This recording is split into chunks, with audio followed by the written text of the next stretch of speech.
네, 안녕하세요. 11월 24일 금요일 새벽기도 시작하겠습니다. 기도드리겠습니다.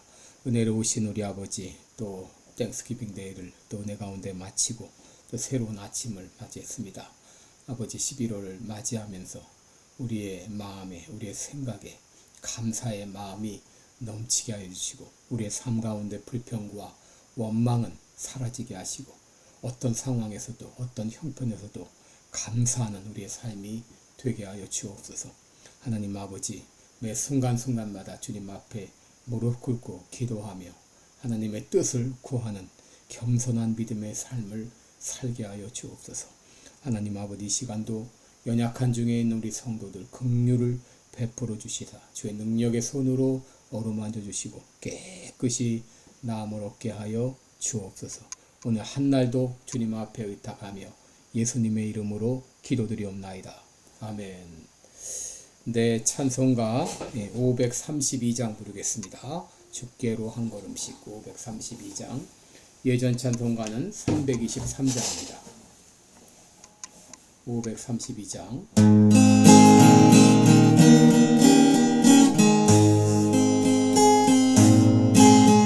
주께로 한 걸음씩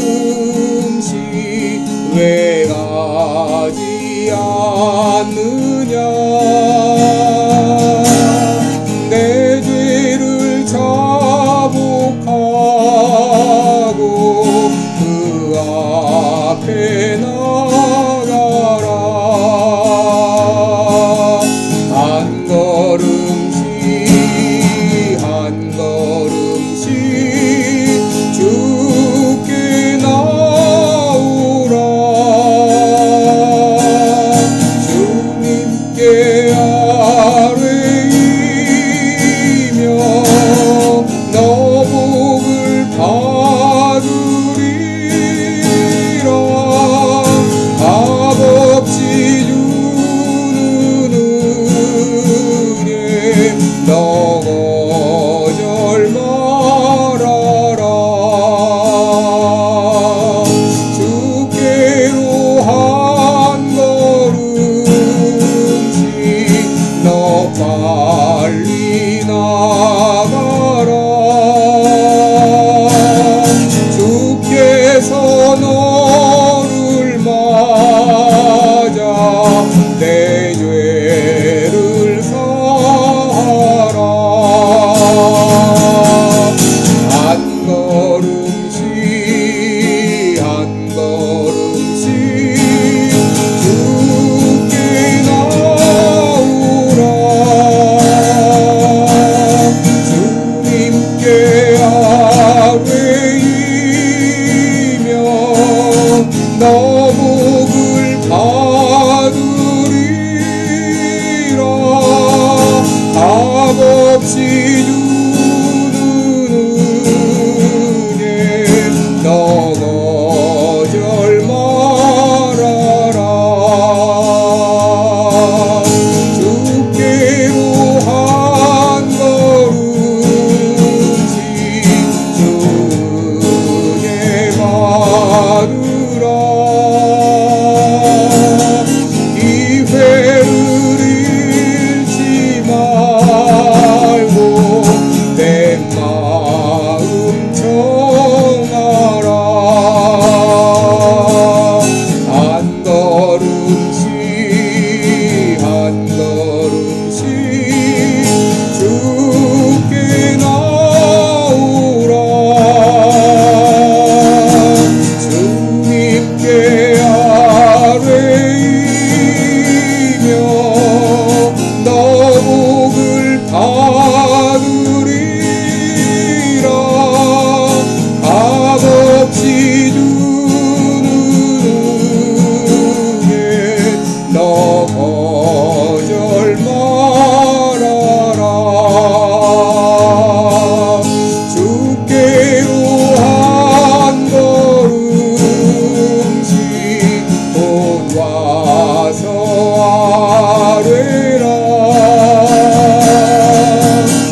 24장 22절부터 27절까지 보겠습니다.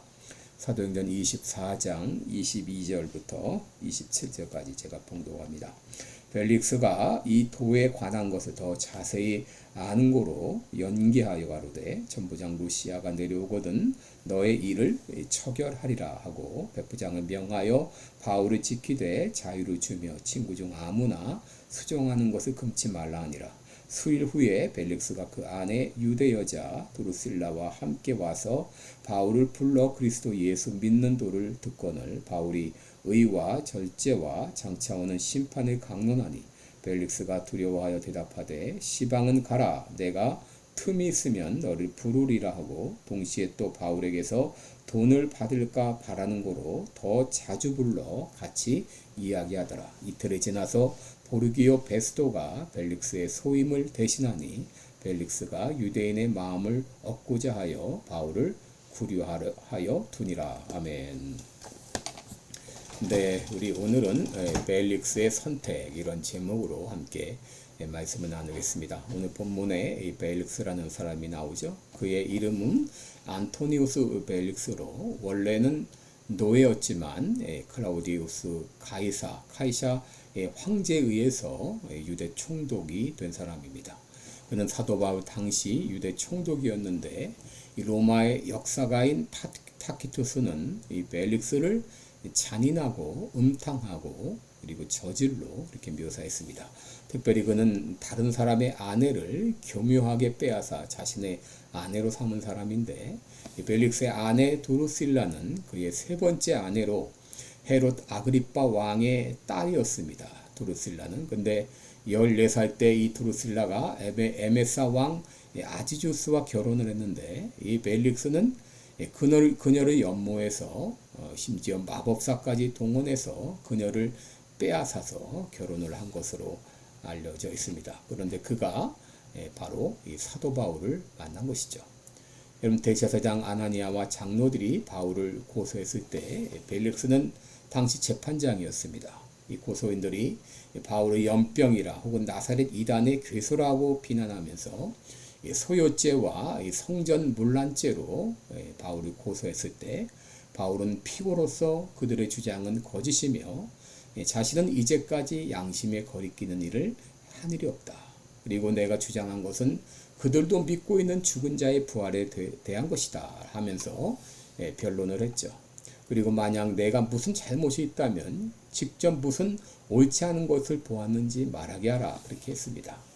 이렇게 이 원고와 피고의 변론이 끝난 다음에 재판장 벨릭스는 판결을 내리지 않았습니다. 22절을 보시면 벨릭스가 이 도에 관한 것을 더 자세히 아는 고로 연기하여 가로되 천부장 루시아가 내려오거든 너희 일을 처결하리라 이렇게 했습니다. 그 판결을 연기했습니다. 그리고 백부장에게 명령하기를 바울에게를 지키되 자유를 주며 친구 중 아무나 수종되는 것을 하도록 금치 말라 이렇게 했는데 이로 인하여서 이 바울은 2년이라는 이 짧지 않은 시간을 미결소의 신분으로 답답하게 보내게 된 것이죠. 그가 예루살렘에 왔던 것은 바로 로마에 가기 위한 것이었는데 그는 예루살렘에서 이렇게 체포가 되어 거기서 2년이라고 하는 이 짧지 않은 그런 세월을 답답하게 보내게 된 것이죠. 왜 그럼 벨릭스는 바울을 2년이나 구류했을까? 여기 두 가지 이유가 나와 있는데 첫째 이유는 현실적인 이유 때문이었습니다. 26절을 보면 동시에 또 바울에게서 돈을 받을까 바라는 거로 그랬습니다. 바로 돈 때문이었습니다. 금전적인 이유 때문이었죠.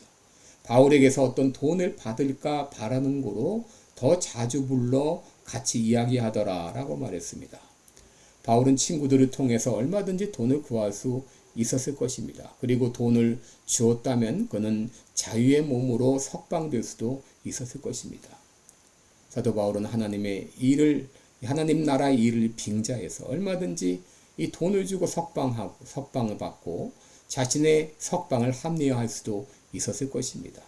그런데 바울은 그렇게 하지 않고 계속 구금 상태로 머물러 있었습니다.